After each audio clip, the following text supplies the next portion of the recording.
English మాట్లాడడానికి భయపడుతున్నారా? అయితే మీకోసమే ఈ స్పోకెన్ ఇంగ్లీష్ క్లాసెస్. వెంటనే కాల్ చేసి జాయిన్ అవ్వండి. నమస్తే రమగారు. నమస్తే జయ. రమగారు ఒక కథ చెప్తారా? ఈ మాట నేను ఎన్నిసార్లు అంటుంటానండి. సుమారుగా ఒక 1000 పైచులకేనా, 1500-1600 ఉండొచ్చు. నాకు చెప్పినవి కాకుండా మీరు చిన్నప్పటి నుంచి ఇంట్లో పిల్లలకి కానీ లేకపోతే అక్క వాళ్ళ పిల్లలు వాళ్ళకి వీళ్ళకి కలిపి ఎన్ని కథలు చెప్పుంటారు ఇప్పటి వరకు? చాలా కదా, వేలు కదా రమగారు. అంటే ఇప్పుడు చూడు, నీకు చెప్పేవి కాకుండా చెప్పనివి, చెప్పడానికి పెద్దగా కుదరనివి, వీళ్ళేనివి బోల్డన్ ఉంటాయి కదా. మీరు చదివినవి, నేను చదివినవి చాలా ఉంటాయి. నేను ఇంక ఎన్నో నావెల్స్ చదివాను, ఎన్నో చిన్నవి పెద్దవి, చిన్నవి పెద్దవి, చిన్న చిన్న 5 పేజీలు 4 పేజీల కథలు 100,000. కొడవగంటి కుటుంబరావు గారికి కథల పుస్తకాలు బ్రహ్మాండంగా ఉంటాయి. 6ో 8ో సంకలనాలు, కోకు కథలు. అందులో ఒక్క కథ కూడా నీకు నేను చెప్పలా. అదే కొత్తగా వింటున్నాను నేను. దాచేసుకున్నాను. అవేంటంటే ఇలా చెప్పగలిగే కథలు కావు. అదే ఏదో ఒక లైఫ్ స్టోరీ. నాకు ఇంకా చాలా ఫేవరెట్ వాళ్ళు ఉన్నారు. మరి శ్రీపాద సుబ్రహ్మణ్య శాస్త్రి గారు, కొడగంటి కుటుంబరావు గారు పేరు చెప్పైనా, తర్వాత భమిడిపాటి రామగోపాలం గారు, వీళ్ళు కాకుండా అబ్బూరు ఛాయాదేవి గారు, ఎంతమంది రైటర్లు ఉన్నారు, ఎన్ని కథలు ఉన్నాయి. నేను చెప్పినవి కాకుండా కొన్ని వేలు చదివాను నేను. నేనే కాదు, పుస్తక పఠనం ఉండే ఆసక్తి ఉన్న వాళ్ళందరూ చదువుతూనే ఉంటారు. ఆ కథలన్నీ నీకు చెప్పే పరిస్థితి లేదు మనకి. అదేలేండి, అంతే. వీళ్ళని బట్టి అసలు ఉపయోగం ఏంటి రమ్మగారు? మీరు చెప్తున్నారు, నేను వింటున్నా, నాతో పాటు ప్రేక్షకులు అందరూ వింటున్నారు కదా. మీరు కాదు, మామూలుగా అసలు కథల వల్ల ఉపయోగం ఏంటి? మొదటిది వినోదము, విజ్ఞానము, బుద్ధి వికాసము. బుద్ధి వికాసం జరుగుతుంది ఖచ్చితంగా. చెప్పే విధానం బట్టి ఉంటుందా? విధానం అంటే కథని మనం సందర్భానుసారంగా ఓ కథ చెప్తాం అనుకో జయ. ఆ సందర్భాన్ని బట్టి మనకి కథ అర్థమైతే ఈ సిచ్యువేషన్లో ఎట్లా యాక్ట్ చేయాలి అనేది తెలుస్తుంది. ఇప్పుడు పంచతంత్ర కథలు ఉన్నాయి. ఏ సిచ్యువేషన్లో రాజు ఎలా స్పందించాలో చెప్పబడిన కథలు అవి. రాజులే కాకుండా అవి సామాన్య మానవులు అందరూ వాడుకోవచ్చు. ఎవరితో ఎలా ఉండాలి, ఎవరితో జాగ్రత్తగా ఉండాలి, ఎవరితో ఎలా ఉండకూడదు, ఏ పరిస్థితిలో ఎవరు ఎలా యాక్ట్ చేయొచ్చు, యాక్ట్ చేయకూడదు. బుద్ధి వికాసం ఖచ్చితంగా వస్తుంది కథలతోటి. దాన్ని తీసుకునే కాలక్షేపం కూడా, టైం వేస్ట్ చేయకుండా మనం ఏదో కాలక్షేపం చేస్తాం, అది మనకు ఉపయోగపడుతుంది. ప్రతి విషయము ఎక్కడో చోట ఉపయోగపడుతుంది. మానసికమైన పరిణతి కథల వల్ల లభిస్తుంది జయ. నా ఉద్దేశం మాత్రం అదే. ఏదైతే మనం సుమన్ టీవీలో కథల సిరీస్ స్టార్ట్ చేసాం, అంతకుముందు చాలా మంది చెప్పారండి. పేపర్లో మనం స్టోరీలు వింటూ ఉంటాము, చాలా మంది చెప్పే వాళ్ళని కూడా చూసాం. అంతా కూడా సింగిల్ గా చెప్పింది, ఎవరికి వాళ్ళు ఇండివిజువల్ గా వాళ్ళకి ఒక స్టోరీ చెప్పడం, లేదా ఒక పేపర్లో ఒక స్టోరీ రావటం, లేదా వాయిస్ లో రావటం. ఫస్ట్ టైం ఇట్లా 1+1 కూర్చొని ఒక స్టోరీని అందించి అది మనమే మొదలు పెట్టాం. ఆ క్రెడిట్ నిజంగా మనకే దక్కుతుంది అనుకోవాలి. నా తర్వాత చాలా మంది చేసినా మన దాంట్లో కూడా నా క్రెడిట్ ఇంకొకళ్ళకి రాలేదు. నేను బాగా నచ్చాను ప్రజలకి. అంటే మీరు చెప్పే తీరు, ఇప్పుడు ఒక్కొక్కరు ఒక్కొక్క విషయానికి కనెక్ట్ అవుతారు కదా. ఆ కనెక్టివిటీ అనేది మీ దగ్గర కథల రూపంలో ఉంది అంతే. అది ప్రేక్షకులు ఆదరించారు, మనం చెప్పుకుంటూ పోతున్నాం. దానికి తగిన సబ్జెక్టు మీరు గ్యాదర్ చేసుకుంటూ ఉన్నారు. మరి ఎంత చదవాలి, ఎంత తీసుకోవాలి, ఎంత వరకు చెప్పాలో మనం చెప్పాల్సి. మీరు స్టోరీ అనేసరికి చాలా పెద్దది ఉంటుంది కదా. ఏది అవసరమో ఏది అవసరం లేదో దాన్ని కుదించి మెయిన్ పాయింట్స్ వరకు చెప్పి, సో పలకరించిన ప్రతి ఒక్కరు అడుగుతారండి, రమగారిని అడిగామని చెప్పండి ఒకటి, ఆవిడ చెప్పే స్టోరీస్ బాగుంటాయి, చాలా బాగుంటాయి, ప్రతిరోజు మీ స్టోరీతోనే పడుకుంటున్నాం, అలాంటి వాళ్ళు ఉంటారు. అబ్బాబ్బా ఎంత ఆనందం అనిపిస్తుంది అంటే చాలా సంతోషం. కథలకి చాలా ప్రయోజనాలు ఉన్నాయి జయ. మీరు ప్రధానంగా ఒకటి ఆలోచించండి. ఇప్పుడు నేను చెప్తున్నా, నాకు మీరు కనెక్ట్ అయ్యారు, మీరు మీ పిల్లలకు చెప్తారు, మీ పిల్లలు మీకు కనెక్ట్ అవుతారు. మనం కలిసి ఉండటానికి ఇది ఉపయోగిస్తుంది జయ, చాలా ఉపయోగపడుతుంది. పిల్లలు ప్రధానంగా ఏంటంటే తల్లుల కంఠం వినడానికి, ఆ సూదింగ్ దానికి అలవాటు పడతారు. దీనికి ఏదైనా ఏజ్ లిమిట్ ఉంటుందా రమ్మగారు? ఏముండదు జయ. మన వాయిస్ ని వినటానికి అంటున్నారు కదా, కంఠం వినటానికి ఎప్పటి వరకు వాళ్ళు కనెక్ట్ అయి ఉంటారు మన గొంతుతో? ఎప్పటి వరకైనా కనెక్ట్ అయి ఉంటారు జయ. ఏ విషయమైనా మనం మన పిల్లలకి చెప్పగలుగుతాం దీనివల్ల. ఇప్పుడు మా మరిది 45, 44, 40 ఉన్నట్టే ఆఖరి మరి. మా వసంతక్కయ్య అంటే చాలా ఇష్టం తనకి. ఏదైనా ఫంక్షన్లో కలిస్తే ఠకీమని దగ్గర కూర్చున్నాడు, వసంత వదిన ఒక కథ చెప్పు అని. ఆయన ఒక వేద పండితుడు, 100 మంది శిష్యులు ఉన్నారు తనకి. అది వేద పాఠశాలకు వెళ్తుంటారు, పాఠశాలకు వెళ్తాను కదా నేను. ఖచ్చితంగా వసంత వదిన ఒక కథ చెప్పంటే నవ్వుతుంది మా వసంత. వీడికి నా గొంతు ఇష్టం, చాలా సంతోషంగా ఉంటుంది అనమాట.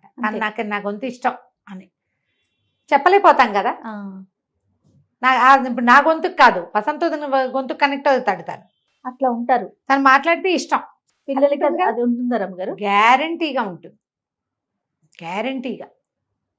ఎలాంటి విపత్కర పరిస్థితుల్లో అయినా మనం పిల్లల్ని మన వైపు తిప్పుకోగలుగుతాం, మనం అదే అలవాటు చేస్తే మన మాట వినేలాగా చేసుకోగలుగుతాం. ఫస్ట్ నుంచి చేస్తే గనక చెయ్యాలి, చిన్నప్పటి నుంచి చెయ్యాలి. ఇది మంచి అలవాటు. చదవటం అంటే కొన్నాళ్ళు ఏదో శాస్త్రానికి చేసినట్టు చేసి మానేయడం అయితే కాదు, రెగ్యులర్ ప్రాక్టీస్. Regular practice. నేను ఇప్పుడేం కథలు చెప్పను చెయ్య, కానీ మా వాడు ఒక క్యారెక్టర్ పేరు ఏదో చెప్తాడు, అది అడుగుతాడు, అమ్మా ఆ రాక్షసుడు అదేదో పేరుంది వచ్చింది ఇక్కడ, వీళ్ళెవరు అని. దాని మీద ఓకే, దాని మీద విషయం మీరు చెప్తారు. ప్రేక్షకులకి ఇంత దగ్గర అవటానికి ఇంకో కారణం ఏంటంటే, చదువుకోని అవసరం లేదు.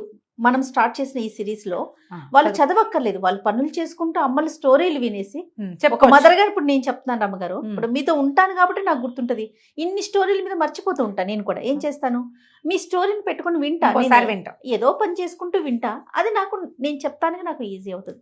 ఇది ఒకటి మనకి చాలా మార్గాన్ని సుగమం చేసింది అనుకోవాలి. చాలా దగ్గరగా వాళ్ళ ఇంట్లోకి వెళ్ళిపోయాం అనమాట.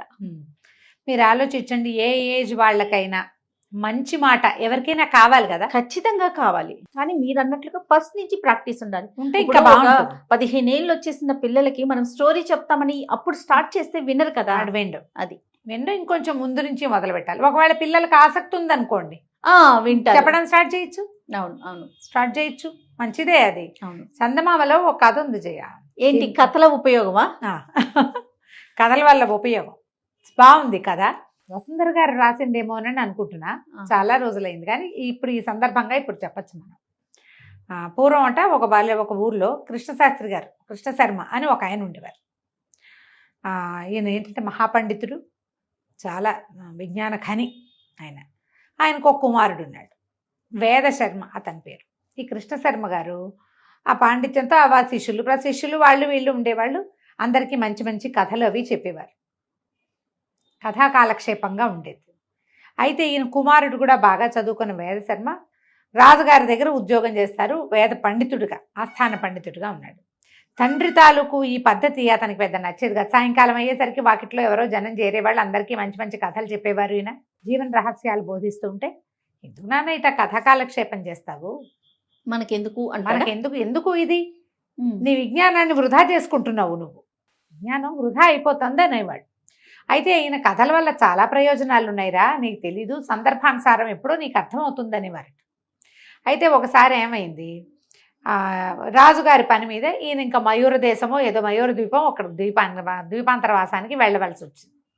వెళ్తున్నాడు ఆయన. వెళ్తుంటే వేద శర్మతో పాటు కృష్ణ శర్మ గారు కూడా వెళ్ళేసరికల్లా సరే రాజుగారు వాళ్ళు వీళ్ళు చాలామంది చేరారు, మరి అక్కడ ఆగిపోవాల్సి వచ్చింది. వీళ్ళు అయిపోతే రాజుగారు ఆతిథ్యం ఇచ్చారు.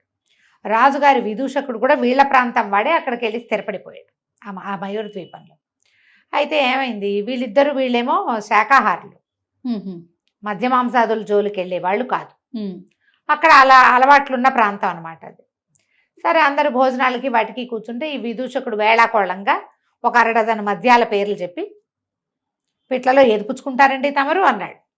అనేసరికల్లా ఈయన వేద శర్మ, ఈయనకి ఏం అలవాటు ఉంది, ఇది వెళ్ళిపోయి నాకు అవేమిటో తెలియదండి అంటే అందరూ నవ్వారు. అయితే రాజుగారు లాంటి పెద్ద మనుషులు నవ్వలేదు, కానీ మిగిలిన వాళ్ళంతా నవ్వారు.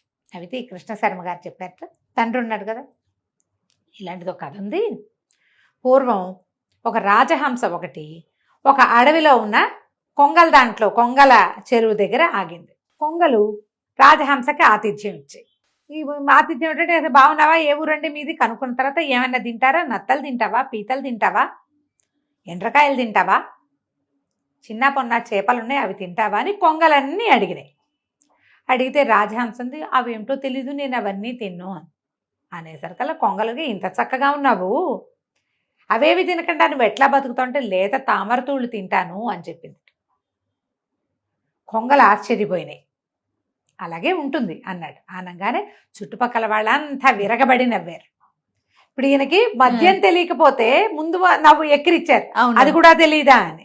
ఇప్పుడు చూడు, కొంగ హంస కదా, హంసలు ఎక్కడుంటాయి, అవి మానస సరోవరంలో. అవును.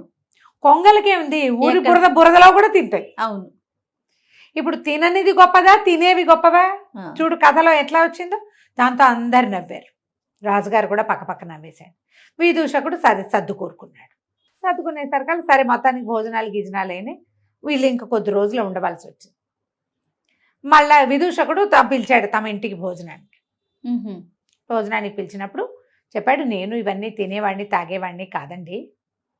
మనం ఏ ప్రాంతంలో ఉన్నామో ఆ ప్రాంతంలో నేర్చుకోవాలి. ఇక్కడికి వచ్చాకే నేర్చుకున్నాం. మన ప్రాంతాన్ని బట్టి కదా మనం మారాలి. మీరు ఇక్కడ ఎక్కువ కాలం ఉండాలంటే మాంసం తినం మద్యం తాగమంటే ఎట్లా కుదురుతుంది అని అన్నాడు. అనేసరికల్లా తండ్రి వైపు కుతూహలంగా చూస్తున్నాడు కుమారుడు, ఏం కథ చెప్తాడు అని. ప్రజలంతా కూడా చూస్తున్నారు, ఆయన చుట్టూతా ఉన్న వాళ్ళంతా. ఈయన అన్నట్ట, పూర్వం ఒకసారి రైతు గొడ్లను తోలుకుని వెళ్ళాడు అడవికి. ఒక సింహం ఆహారం కోసం వాటి వెనకబడింది. అది గొడ్లశాలలోకి ప్రవేశించేసరికి రైతు తెలివిగా తలుపు మూసేశాడు. సింహాన్ని లోపల పెట్టేసి లోపలికి ఉండిపోయింది సింహం. గొడ్లన్నీ బయటే ఉన్నాయి. బయట తలుపేసి ఉంది కదా. 2 వారాల పాటు సింహం లోపలే ఉంది. తలుపు తీయ. బోల్డంత గడ్డి ఉంది, చాలా గడ్డి ఉంది. జనప గడ్డి ఉంది, ఎండు గడ్డి ఉంది. సింహం నకనకలాడుతూ అలాగే ఉంది. 2 వారాల తర్వాత తలుపు తీస్తే బతుకు జీవుడానికి తన ఆహారాన్ని వెతుకోవడానికి పోయింది. కానీ నువ్వు ఈ పరిస్థితి ఇది వచ్చింది కాబట్టి, నాకు ఆకలిస్తుంది కాబట్టి, ఇక్కడ ఏది దొరకదు కాబట్టి అక్కడ ఉన్నదే తింటానంటే సింహాలు అలా ఎందుకు చేస్తాయి? ఈ మాటకి అందరికీ నవ్వొచ్చింది. ఏమిటి అర్థం? నువ్వంటే ఏదైనా మేస్తావు, నేను మెయ్యను, మేము సింహాలం అలాంటివి. చూడు ఎంత అర్థం వచ్చిందో. సూపర్. నిశ్శబ్దంగా ఊరుకున్నాడు విదూషకుడు. అయితే ప్రయాణంలో తండ్రిని అడిగాడు, నాన్న నువ్వు కథలు ఎంత బాగా చెప్తావు, ఎంత సందర్భోచితంగా చెప్పగలిగావు. నువ్వు ఏమీ అనకుండా, ఒక్క పరుషవాక్యం అనకుండా అవతల వాడి నోరు ముయించేశావు నాన్న కథలతోటి. భలే విచిత్రంగా చెప్పావు, ఎంత ప్రయోజనం ఉంది, మనం ఇలాంటివి చెయ్యము అనే విషయం అర్థమయ్యేలాగా చెప్పావు, ఎంత బాగుందో అని. ఇప్పుడు నాకు కూడా ఇలా నేర్చుకోవాలనుకుంటాను నాన్న, నాకు కొన్ని కథలు చెప్పవా అని అడిగాడు. ఏమిటి ఇతని సమస్య? ఈయన నేను ఆస్థానంలో ఉంటున్నాను, చాలామంది నేను ఆ పరివారంతో నేను చాలా మంచిగా ఉంటాను, కానీ ఎందుకో వాళ్ళు నాతో సరిగ్గా ఉండరు. గట్టిగా ఉంటే వాళ్ళ కష్టం తోస్తుంది, లూజ్గా ఉంటే ఇష్టానుసారం అయిపోతున్నారు. ఏం చేయాలో తెలీదు, వాళ్ళకి చెప్పడానికి కొన్ని కథలు చెప్పు నాన్న అని అడిగాడు. కృష్ణశర్మ గారు ఏం చెప్పాడంటే, పూర్వం ఒక మునీశ్వరుడు ఓ చెరువు గట్టు మీద వెళ్తుంటే అతనికి ఒక పెద్ద పుట్ట సర్పము కనపడ్డాయి. ఆ సర్పము ఆ పుట్టలో ఉండటం వల్ల ఆ చెరువు గట్టు మీదకి ఎవ్వరూ వచ్చేవాళ్ళు కాదు. సర్పాన్ని చూసి బెదురుతున్నారు. అయితే ఈయన ఏం చెప్పాడు ఋషీశ్వరుడు, అమ్మా నువ్వు వీళ్ళని కరవకుండా ఏం చేయకుండా ఉండు, నిశ్శబ్దంగా ఉండు, నీ దారిని నువ్వు ఉండు, నువ్వు తలెత్తి ఇట్లా చూపించేసరికల్లా వాళ్ళు బెదిరిపోతున్నారు, తగ్గి ఉండమన్నాడు. సర్పం ఇట్లా అంటమ్మా అనేసి అట్టా తిరగటం మొదలుపెట్టింది. ఇక ఊళ్ళో జనాలంతా వచ్చి నానా గందరగోళం చేసేవాళ్ళు. అక్కడ మళ్ళీ ఋషీశ్వరుడు తిరిగి వచ్చేసరికి సర్పం బికమొహం వేసుకుని ఉంది, దెబ్బలు తగిలి అక్కడోటి రక్తపు చారికలున్నాయి. ఇదేమిటి ఇటా అయ్యావు మహానాగమా, ఏమైంది నీకు అన్నాడు. మీరే కదండి ప్రశాంతంగా ఉండమన్నారు, ప్రశాంతంగా ఉండేసరికి తగ్గమనేసరికి వీళ్ళు కొడుతున్నారంటే, ఈయన తగ్గమన్నాను కానీ తగ్గించుకోమనలేదు. నువ్వు కాటేందుకోవద్దు, పుసగొట్టు, ఏమైనా చేయగలనని బెదిరించాలి, చేసి చూపించకూడదు. అలాగని నీ దారి నువ్వు పాక్కుంటూ పోకూడదు. సందర్భం వచ్చినప్పుడు ఫెరోషియస్గా చూపించాలి, పౌరుషం చూపించాలి, లేనప్పుడు న్యూట్రల్గా ఉండాలి, అంతే. ఏదైనా వస్తే ఈయన ఒప్పుకోడు అని తెలియాలి వాళ్ళకి. నీకు అర్థమవుతుంది? అవునండి, అవును. ఈయన ఆశ్చర్యపోయాడు, ఎంత బాగా చెప్పావు నాన్న. అవును, నేను స్ట్రాంగ్గా గట్టిగా రుసరుసలాడుతూ దుమదుమలాడుతూ ఉంటే వాళ్ళు సరిగా ఉండట్లా, మెత్తగా నవ్వుతూ ఉన్నానా కుదరటం లేదు, నేను నవ్వుతూ ఉండకూడదు, రుసరుసలాడుతూ ఉండకూడదు, ఈ మధ్య మార్గాన్ని అవలంబించాలని బాగా చెప్పావు నాన్న. ఈ కథ నాకు చాలా ఉపయోగపడుతుంది, ఇక నుంచి నా పరివారంతో నేను చాలా హాయిగా ఉంటాను, రాజస్థానంలో పని కదా అదే అని చెప్పాడు. చూడు 3 కథల్లో 3 రకాల ప్రయోజనాలు ఎలా ఉన్నాయో. అవునండి, కథల ప్రయోజనాలు ఇవి. చాలా చాలా మంచిగా, అంటే ఆలోచింప చేసే విధంగా.